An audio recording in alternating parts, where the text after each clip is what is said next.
नमस्कार सख्यांनो. साहित्यिक सखी समूहाच्या या पहिल्या वहिल्या डिजिटल साहित्य संमेलनातील कथाकथन या सत्रामध्ये मी माझी स्वरचित कथा सादर करत आहे. मी सौ अर्चना धनंजय संबरकर, परभणी येथून माझी अट्टाहास ही कथा आपणापुढे सादर करते. माझ्या या कथेतील पात्रपरिचय मी आपणाला करून देते.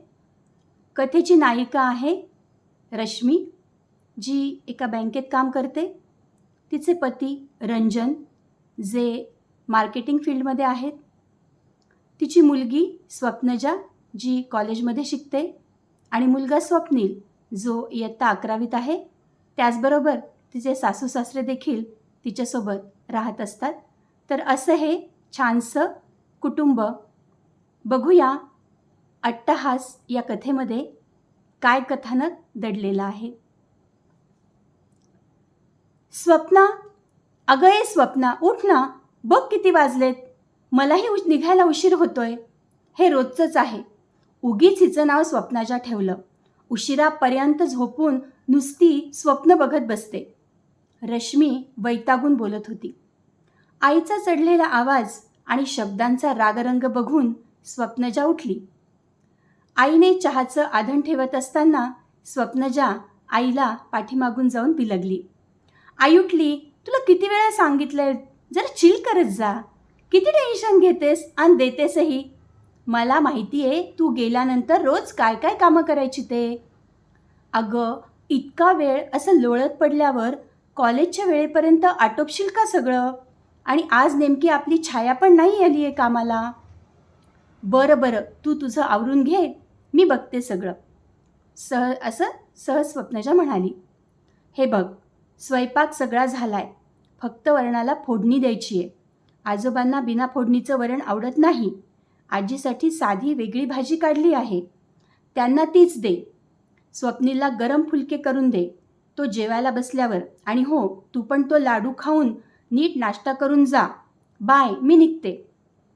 आई जाताच स्वप्नजाने चहापाणी आवरले अन कानात वायरलेस हेडफोन घालून एप्रन बांधून लागली कामाला. एका तासात सगळे आवरून कॉलेजला निघाली सुद्धा. रश्मी बँकेत कामाला होती. तिची मागच्या वर्षी घरापासून जवळपास 20 किलोमीटर असणाऱ्या शाखेत बदली झाली होती. तिचा नवरा रंजन मार्केटिंग फील्डमध्ये होता, त्यामुळे तो नेहमी फिरतीवरच असायचा. इतके दिवस बँक घरापासून जवळ होती म्हणून सकाळी सगळं व्यवस्थित आवरून रश्मीला जाता येत होतं. परंतु आताशा पूर्वीसारखा उत्साह, उमेद राहिली नव्हती. शरीर लवकर थकायला लागलं होतं. मेनोपॉजमुळे सतत छोट्या छोट्या गोष्टींवरून रश्मीची चिडचिड व्हायची.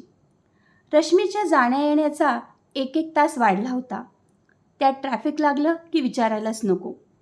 संध्याकाळी 7 वाजता घरी आल्यावर तिच्यात त्राणच नसायचं. तरी थोडा वेळ आराम करून लगेच स्वयंपाकाला लागावं लागायचं.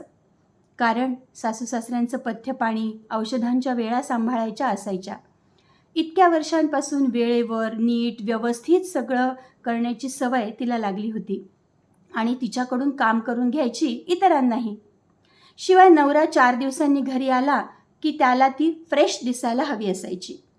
मग काय, कितीही दुखत असलं तरी उसनं अवसान आणून नवऱ्यावरच्या प्रेमापोटी त्याच्या आवडीनुसार, मागणीनुसार राहणं, पदार्थ बनवणं, यात शनिवार रविवारची सुट्टी कशी द्यायची हे तिला कळायचं देखील नाही. स्वप्नजा हे सगळं पाहत आली होती. विशीतल्या स्वप्नजाला आईची तारांबळ, दगदग यातही सगळ्या ठिकाणी पुरून उरण्याचा तिचा अट्टाहास दिसत होता. दुसऱ्या दिवशी तिचे पप्पा गावावरून येणार होते. या रविवारी घरी एक स्पेशल बैठक घ्यायची असं तिने मनोमन ठरवलं. शनिवारी रंजन घरी आला आणि त्याच्या फरमाईशी सुरू झाल्या. पण स्वप्नजाने काही ठरवलं होतं. पप्पांनी आईशी बोलायला सुरुवात करताच तिने आपल्या कामाची आणि खरेदीची भली मोठी यादीच पप्पासमोर ठेवली आणि हट्टाने सगळीकडे त्यांना घेऊन गेली. संध्याकाळी घरी आल्यावर पुरती दमछाक झाली होती रंजनची. त्यातच आल्या आल्या पप्पांच्या हातची कॉफी हवी अशी घोषणा पण तिने केली. आता मात्र रंजन वैतागला, पण लेकीची फरमाईश त्यानेही डावलली नाही. समोर आले ते खाऊन तो कधी निद्रेच्या स्वाधीन झाला हे त्या दिवशी त्यालाही कळले नाही. दुसऱ्या दिवशी जाग आली आणि रश्मीने घड्याळ पाहिले तर 8 वाजले होते. बाप रे, आईबाबांना नाश्ता द्यायची वेळ झाली आणि मी अजून झोपूनच होते. आज अलार्म कसा काय नाही झाला म्हणून ती मोबाईल शोधू लागली. पटकन आवरून बाहेर येऊन पाहिले तर तिचे सासू सासरे नाश्त्यानंतरची औषधं घेत होती. स्वप्नजा किचनमध्ये होती आणि स्वप्नील तिचा मुलगा बहिणीला मदत करत होता. स्वप्नजाने आईला खुर्चीवर बसवलं आणि गरमागरम उपमा चहा आईच्या पुढे ठेवला. तेवढ्यात रंजनही तिथे आला होता. त्यालाही नाश्ता चहा देऊन सगळं कुटुंब डायनिंग टेबलभोवती जमलं होतं. स्वप्नजाने सर्वांना उद्देशून बोलायला सुरुवात केली. पप्पा, आजी, आजोबा आणि स्वप्नील, आजपासून आपल्या घराचा टाईम टेबल आपण पूर्णपणे बदलायचा आहे. घर सगळ्यांचं आहे तर कामाची वाटणी पण सगळ्यांमध्येच व्हायला हवी. स्वप्नील, आजी आजोबांच्या औषधांच्या वेळा आजपासून तू बघणार. तुलाही गरम गरम फुलका हवा असेल तर पोळ्या करणं सुरू असताना जेवायला बसायचं, नाहीतर हॉटपॉटमधली पोळी खायची. झाडांना पाणी देणं, कपड्यांच्या घड्या करणं ही कामं तुला करावी लागतील. येस मॅडम, मी तयार आहे. ऑनलाईन क्लाससाठी दिवसभर बसून राहावं लागतं, थोडा व्यायाम तरी होईल त्या निमित्ताने माझा, स्वप्नील म्हणाला. स्वप्नजा पुढे बोलू लागली. पप्पा, तुम्ही वीकेंडला याल तेव्हा तुम्ही आणि आई मस्त फिरायला जायचं. 2 दिवस घरातल्या कामातून आईला सुट्टी द्यायची. अगं पण स्वयंपाक पाणी कोण करणार? आधीच तुझे पप्पा बाहेरच्या जेवणाला कंटाळलेले असतात, त्यांना पुन्हा बाहेरचं खाऊ घालायचं की काय? रश्मी म्हणाली. नाही आई, बाहेर फक्त फिरायला जायचं. उद्यापासून विमलताई नावाच्या काकू आपल्याकडे स्वयंपाक करायला येणार आहेत. आपल्या पलीकडच्या जोशी काकू आहेत ना, त्यांच्याकडे त्या येतात. मी त्यांना बोलले आहे आणि उद्यापासून सकाळी 8 वाजता त्या आपल्याकडे येतील. इति स्वप्नजा. अगं पण त्यांना माझ्यासारख्या पोळ्या, आपल्या पद्धतीची भाजी जमेल का? स्वच्छता करतील का त्या माझ्यासारखी? मला ओट्यावर पसारा अजिबात आवडत नाही आणि शिवाय त्यांच्या पगाराचा वाढीव खर्च वेगळाच, रश्मी घाईघाईने बोलत होती. आता मात्र स्वप्नजाने तिला शांत केलं आणि म्हणाली, आई, अगं तू स्वतः कमवतेस, पप्पांचा पगारही चांगला आहे, शिवाय आजोबांना त्यांची पेन्शन आहे. मग काही हजारांसाठी कशाला एवढा विचार करतेस? आणि सगळं माझ्या हातचं, माझ्या पद्धतीचंच पाहिजे, हा अट्टाहास आधी सोड बरं. बघ स्वतःकडे जरा.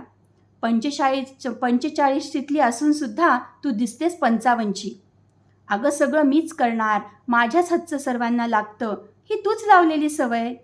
ही वस्तू इथेच हवी, ती घडी तशीच हवी, मला सगळं जमायलाच पाहिजे, नवा पदार्थ यायलाच हवा, घरचाच हवा, असे किती किती अट्टाहास घेऊन बसलीस आई तू. स्वतःला वेळ द्यायला विसरली आहेस. सांग बरं, मागच्या काही वर्षात तू किती पुस्तकं वाचलीस? फक्त बुकशेल्फ भरवलेस नुसतं. किती मूव्हीज पाहिल्यास मागच्या 5-7 वर्षात? आधी आपण चौघेही महिन्यातून एखादी तरी मूव्ही आणि हॉटेलिंगला जायचो. पप्पा, तुम्ही पण घराच्या सहवासाला पारखे असता. वीकेंडला आल्यावर तुम्ही आणि आई एकमेकांना वेळ द्यायचा. आता आम्ही मोठे झालो आहोत, आम्ही आमचे जबाबदारीने राहू शकतो. आणि आई, आठवड्याचे 5 दिवस सकाळी उठून मी जवळच्या झुंबा क्लासला तुला जायचं आहे. तुझं नाव मी दाखल केलं आहे बरं का, स्वप्नजा बोलली. रश्मी आणि रंजन लेकीच्या समजूतदारपणाला एकमेकांकडे पाहून दाद देत होते आणि मनोमन सुखावले होते. रंजनच्या नजरेत रश्मीला खंत दिसली, जाणवली. स्वप्नजाने त्यांच्यासाठी इतका विचार केला होता, जाणीव दर्शवली होती, त्यामुळे रश्मीला आपल्या काही अट्टाहासातला फोलपणा लक्षात आला आणि लेकीने तिच्यासमोर धरलेल्या आरशात सुखाचं प्रतिबिंबही तिला दिसलं. धन्यवाद.